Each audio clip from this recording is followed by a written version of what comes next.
March is Tuesday, March 4th, 2025.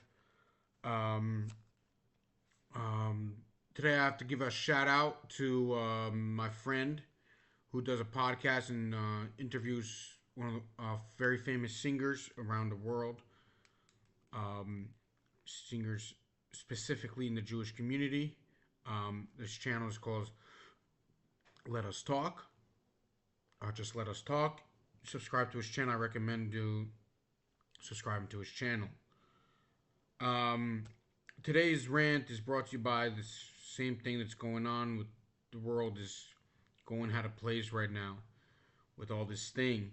But then we find out that if you search on Google and then you see with all this stuff happening about military aid, but then you find out that you're buying Russian oil from the EU spent $23 billion on Russian oil in 2024 alone, and they only spent 19, which is a lot of money, but about $19.6 billion to Ukraine to fight the war against Russia.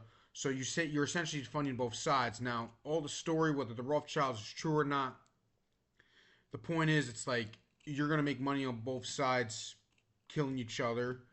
Whether who started or not, we all know who actually went into the other country. So basically, you're trying to continue the war, and you're trying to own both sides. But at the same time, with Russia, it's like you need them with oil. Why didn't they say, "Oh, we need oil"? Okay, so get your own. I don't know what to say. Like, and I'm not gonna say it's easy, but you could find your own stuff and do other things and do other routes, alternative routes. You had an alternative route, but you screwed up with the Lebanon.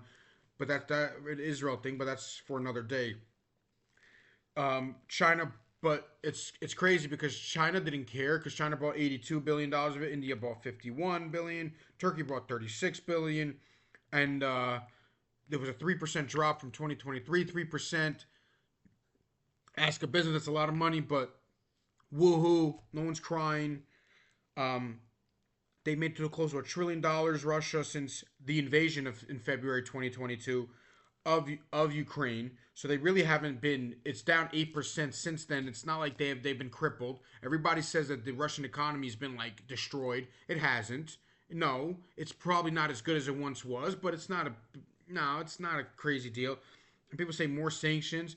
You kind of you tried to do a lot of sanctions. It didn't work. You screwed yourself over too, by the way. I remember that. I'm just saying this is that, and the New York Times doesn't write the numbers because they're a left wing outlet, but they say must stop buying Russian oil. That is a title from March 24th, 2020, 2 or 23. I'm not sure exactly, but you know what? You know what I say to this? I say I did not read the article, and I should, to tell you the truth. But here's the point. The point is like you're not on any side of the war. Everybody wants to. This is what I look at this war between both sides. There's no one on any side. Everybody wants to continue the war. Everybody wants to make a lot of money. Somebody's making a ton of money. Obviously, the weaponry and all that other stuff. Nobody wants to stop it. It's like everything in history. Because if you look at history with wars, no matter which war you tell me about, we don't feel condolences for the people that died years later because we don't have we never knew the people. It just shows history, and that's all we talk about is history and more history. And then we say who won and who lost and which king beat that king and all that other stuff. And I said this yesterday, and I'll say it again. Nobody cares. There are wars in history. Um, with one side beat the other and one side celebrates that war many years ago. But can I ask you a question? If you were alive back then and then somebody lost their kid and lost their nephew in that war, would you say that that war was worth it, that this country gained territory? I have no idea. I really don't know. And there are exceptions, but I doubt it. I highly doubt it. See, like a guy named Joe lost his kid named Don, but the country that Joe is from gained about 20 miles, 30 miles of territory, and he says it was worth it for my son not being here. I highly doubt it. Also, not only that, Don had two kids, two little babies who were going to grow up without parents. I highly doubt it. I really highly doubt it. And you're going to look at history, and we look at it like 50 years from now, and we start saying, oh yeah, soldiers died because, but we don't know anybody, so we don't care. And this is what it is. This is what these wars are. It's good. It's good to talk about. The TVs love it. Not just the TVs love it. The politicians love it because someone's making big money. The Russian oil is making money. They're not making as much as it once was, but they're making a lot of money. Nobody's crying for them, and this is what we are now. And this is how the world is. You fund both sides. So you get whatever you want from both sides of the aisle, and that's how it works. You automatically make money, and everybody's complaining about it during the time, and everybody says this and that, and all these guys are heroes. Years later, and they're historic figures, whether they're bad or good. Who cares? Because the guy Tony that died or the guy Joe that died, no one cares about, and that's just sad. It's very sad. Like I'm not going to be around in I don't know 80 years from now. Let's call it what it is. 80 years from now, I'm not going to be around. No one's going to care that I'm not here.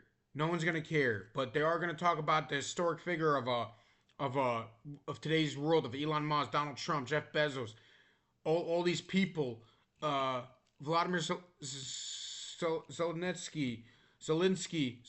Putin. They're all going to be talked about as big figures.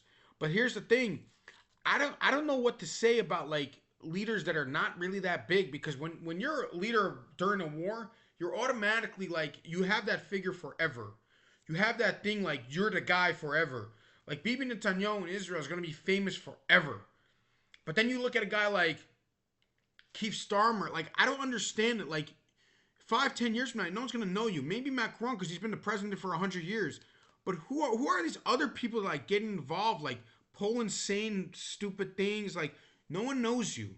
Nobody knows who you are. Nobody knows.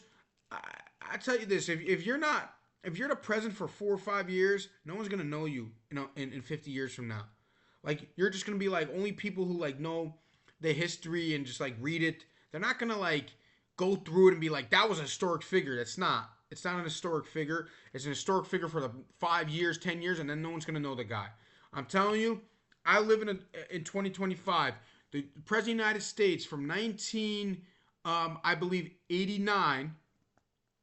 Okay, 1989 to 1992, which January 20th, 1993, was the Bush father. The only reason why they know the Bush senior is because Bush Jr. was in town. By the way, Bush Jr. is not as famous anymore. No one cares about him anymore. Okay, no one cares about Bush Sr. anymore.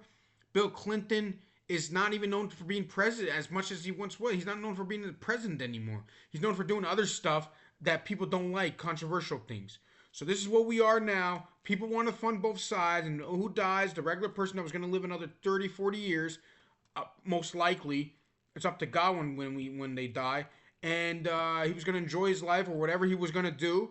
The next plumber, the next I don't know, the next school teacher, and you don't care. You don't care. You just want these things to continue, and that's what I'm telling you. The world, screw the world, and that's the rant of today of Expert on Nothing. Screw the world. That's all I'm gonna say. Have a great day. Subscribe to my YouTube channel, Are You Free 26. Send me support me on PayPal and Zelle, and follow me on Rumble, REF26.